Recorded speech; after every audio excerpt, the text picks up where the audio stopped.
All right, let's start with this image. A bull, right? But with solid gold horns. It's got this ancient, almost biblical vibe to it. But what are we really looking at here? Is this a cultural masterpiece, or is it something else entirely? Just look at that number. $110.5 million. That's what someone paid for a single Jean-Michel Basquiat painting back in 2017. I mean, it's a number so big it's hard to even wrap your head around, right? And it really makes you stop and ask a pretty fundamental question about the art world. So is a painting like that one a vessel for deep cultural meaning? Or has it become something else? The critic Robert Hughes had a great term for it, a new kind of bullion. Think about it, like gold bars sitting in a vault, valued not for what they say, but just for what they're worth. And that tension right there, that's what we're going to unpack. Okay, so to really dig into this, we have to start with the basics. What exactly happens when a piece of art isn't just art anymore, but it's also an asset? The big word here is commodification. So what the heck does that mean? Well, in the art world, it's basically the process where the main focus shifts away from the creative soul of the piece and onto its market price. It stops being just about what the art makes you feel or think and starts being about its potential as an investment. This right here, this breaks down that tension perfectly.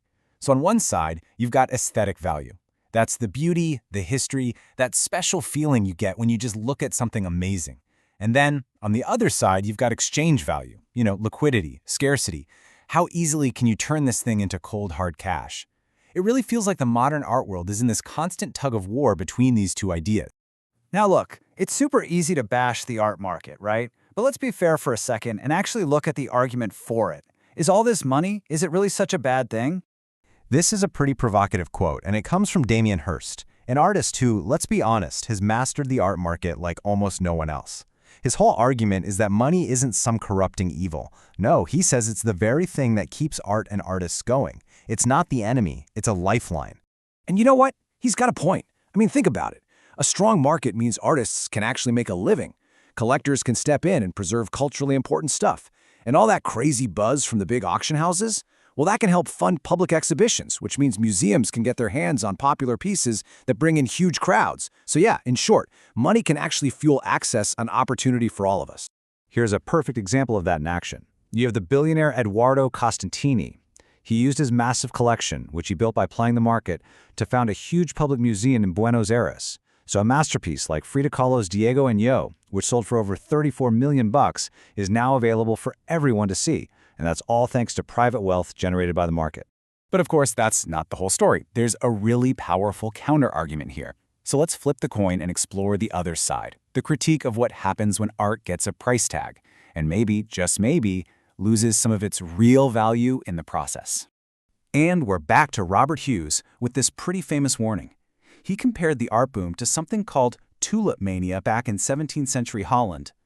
It was this crazy speculative bubble where people were literally mortgaging their houses to buy a single tulip bulb.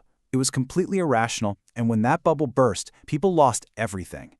Hughes saw that exact same kind of irrational hype driving the modern art market.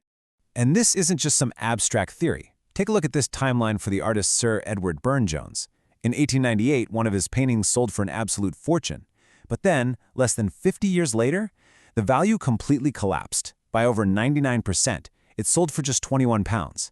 It just goes to show you what goes up can definitely come crashing down. Reputations and prices are way more fragile than you might think. But for Hughes, the damage wasn't just financial. He argued that a giant price tag fundamentally changes how we even see a work of art. It's not an object for quiet contemplation anymore. It becomes a spectacle. His words were a dead whale on a flat car, just some bizarre curiosity that people gawk at because they can't believe how much it costs. And listen, this isn't just some high-minded idea. It's a feeling a lot of us have probably had. The writer Sola Augustson talks about waiting in line for 2 hours to see what was supposed to be this really meditative exhibit. But by the time she got in, the experience was just ruined. The hype, the crowds, there was no chance to have a real, personal connection with the art. You know, this whole debate, art versus asset, the creator versus the CEO, it feels like it all comes together perfectly in one single artist, Damien Hirst. Okay, let's just look at two very different visions of what an artist studio can be. On one side, you've got Gavin Turk's space. It's described as a messy, hands-on workshop. It smells like paint and chemicals, a place to just go and make stuff. Then you have Damien Hirst's. It's been called a showroom, a huge, hangar-like space that at one point had 150 assistants working there. That shift from a personal workshop to what is basically an art factory, that feels totally central to this idea of the artist as a brand. And that brings us right back to the image we started with. This is it. It's a 2008 piece by Damien Hirst called The Golden Calf.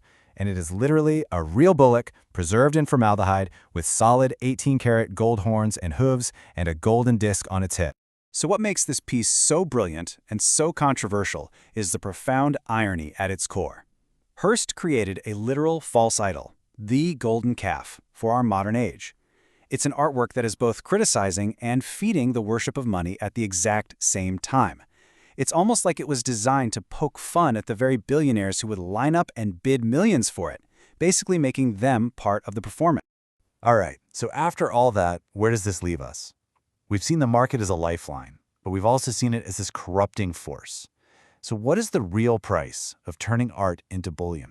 This balance sheet, I think, really sums up the trade-offs perfectly. In the gains column, you've got financial freedom for artists and public access to incredible exhibitions, but in the losses column, you've got compromised creativity, those dangerous speculative bubbles, and, maybe worst of all, important art disappearing into private collections where most of us will never see it. So in the end, the question really comes back to you, doesn't it? The next time you're in a museum and you're standing in front of a famous work of art, what are you going to see first? Are you going to see the masterpiece, the colors, the story, the emotion? Or are you going to see the price tag? That invisible multi-million-dollar number hanging right next to it? Because what you see first, well, that might just tell the whole story.